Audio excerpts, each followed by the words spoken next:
Praise be to Jesus, Mary, and Joseph. Dear brothers and sisters, in the great holy worker Saint Joseph. Holy Worker or Saint Joseph the Worker is one of the titles given by the Holy Roman Catholic and Apostolic Church to the great Holy Patriarch Saint Joseph. And we celebrate that feast on May 1st. So officially to speak, we have got two feasts in the Catholic Church calendar, which is specifically dedicated to Saint Joseph. One is March 19th, which is his generally termed as his feast day, that means his death day. May 1st, the month of May is dedicated to Our Lady, but the first day is dedicated to the Saint Joseph, the great worker.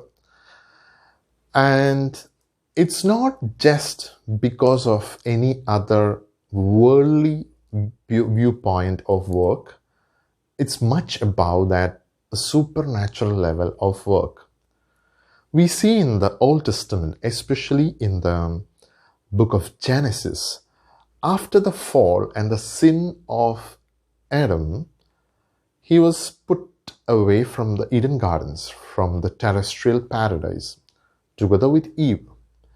And the punishment was that he must toil with his sweat, he must work hard, he must struggle with pain, and he must work hard, he must labor to earn his food, to earn his living.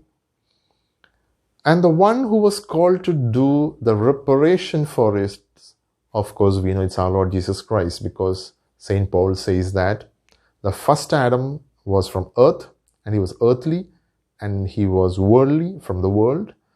And we have the second Adam, our Lord Jesus Christ, the divine, from above, spiritual, from heaven. So, Jesus came to repair the sins and do reparation to everything what committed by Adam and Eve. Specifically, we say Adam.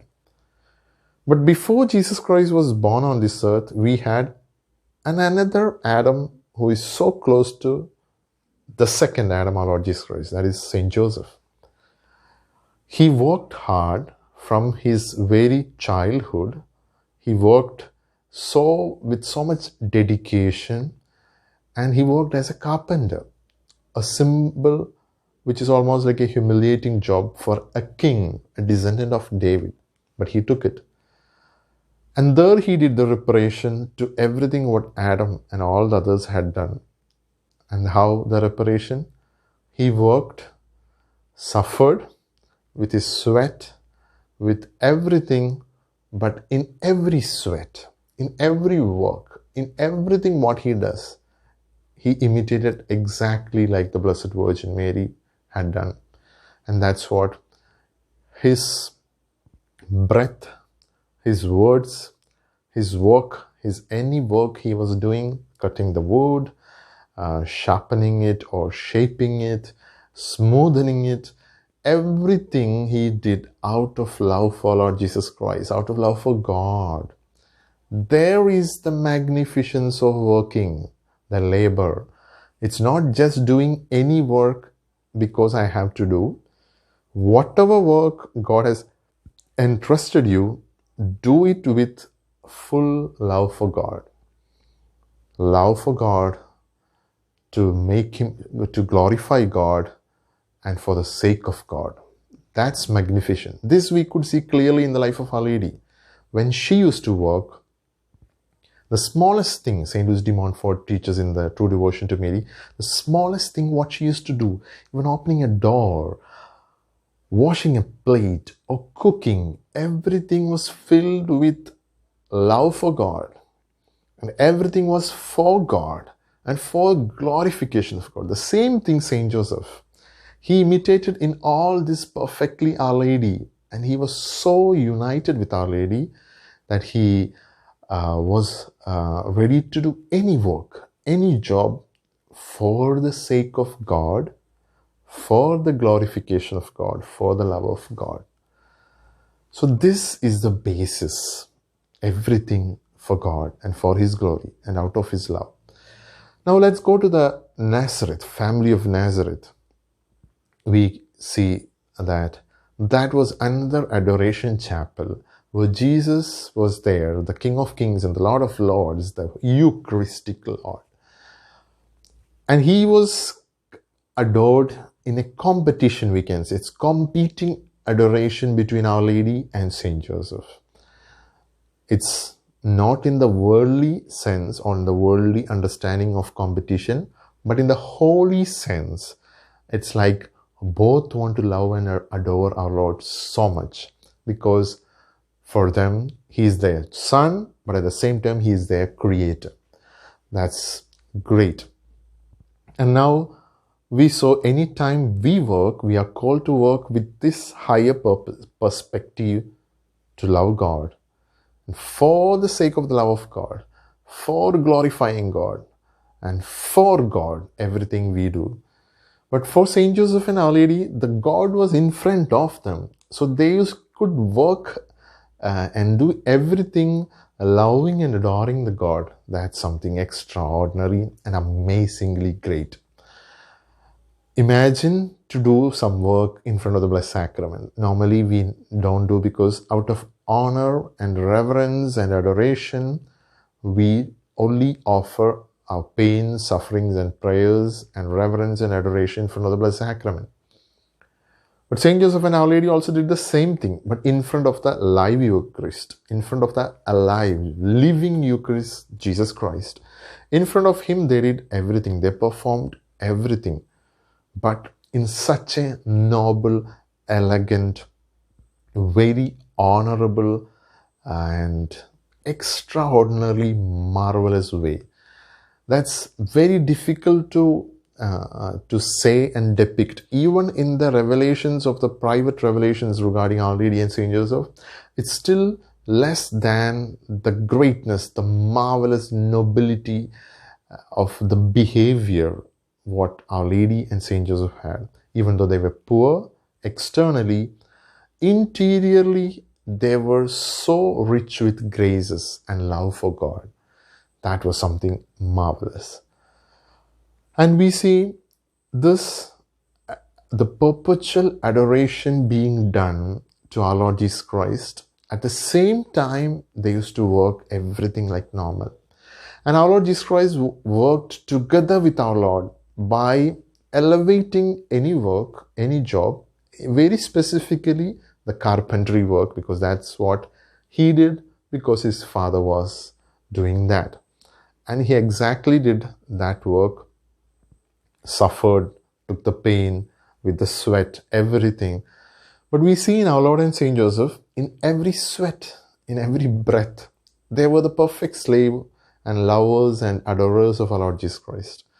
And that's why everything they did with so much love. And Saint Louis de Montfort calls us the perfect consecration to our Lord is to consecrate to Our Lady, so that we may breathe Mary, we may inhale Mary, so we may do everything in Mary, with Mary, through Mary, and for Mary. So we can add, we are called to do everything in Mary and Joseph, with Mary and Joseph, for Mary and Joseph, to Mary and Joseph, finally to reach their adorer, our Lord Jesus Christ, their God and our God. So that is the essence of anything what we are called to do. Now we come to the religious life or the religious history of the church. We have Saint Benedict, who founded the monasticism in the West, in Europe. And his motto was ora et labora. Ora, work, pray, labora, work, pray and work. 90% of the religious congregations in the world still follow this rule without officially saying it.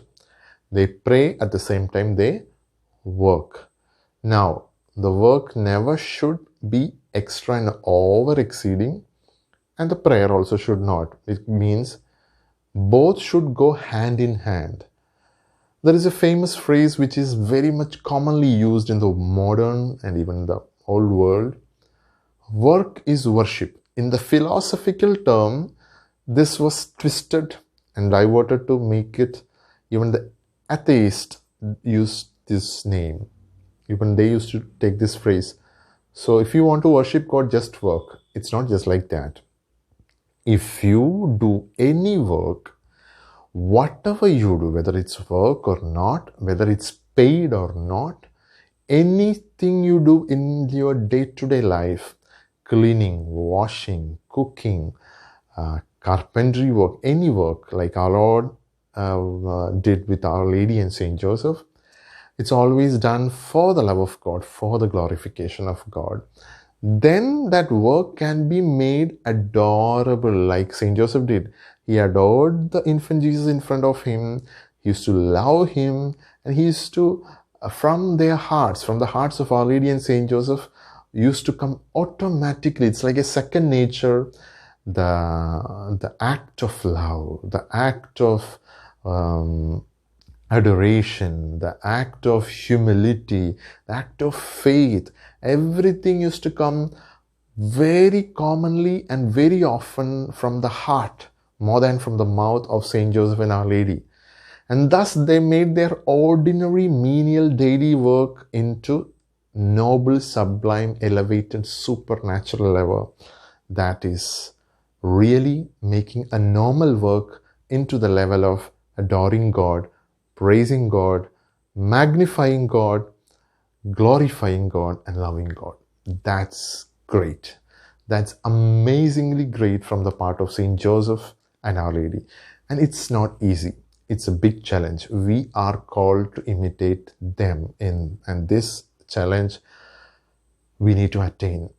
So it's not easy by daily our work, but interiorly it's easier, like to offer in the morning itself everything what we are going to do into their hands, so that we may do whatever through them, in them, with Our Lady and Saint Joseph, for our Lord Jesus Christ.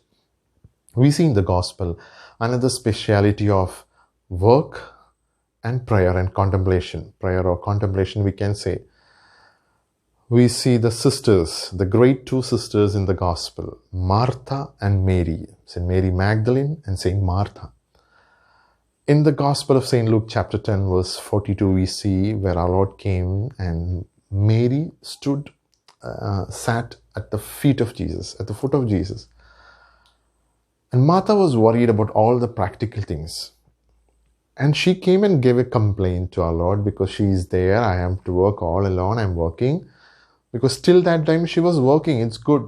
But from that time it changed, because her work was everything preoccupied with the concrete matters, that one, this one, this one. But her soul was not elevated to a contemplative level. And for that only Jesus corrected her by saying Mary took the correct part. That doesn't mean that Martha was fully wrong. She took the better part, but not what Martha did wrong. No, that's the proof of this is that we have both the hands of Saint Martha incorrupt, even today in the history, in the church. Both the hands of Saint Martha is incorrupt. She worked. Afterwards, she started working for the love of God, with the contemplation, with the mind set and posted in Lord Jesus Christ, in Mary, in heaven, like Saint Joseph was there, no? So that is what we are called to imitate. And let's ask this grace from Saint Joseph, like Martha, later who became Saint Martha through her work, and Saint Mary Magdalene through the contemplation. So we need both in the church. We need to work, we need to pray. Prayer should not become an excuse not to work. Work should not become an excuse not to pray. Both should go hand in hand. And sometimes it's easier to say, but the circumstance must be so tight, but we must try our best to both should go together. Prayer and contemplation together, and the work, the physical work or the external work.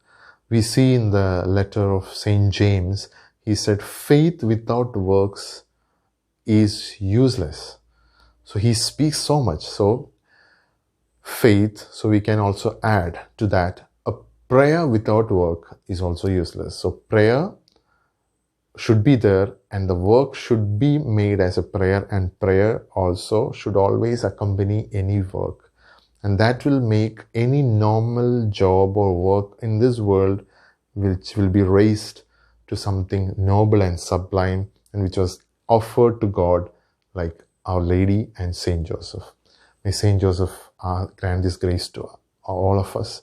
We'll ask Saint Joseph, give this grace to love and serve God fully, even during our work, in everything what we do, to serve God, to love God, for the glorification of God, and only to please God and for the sake of God.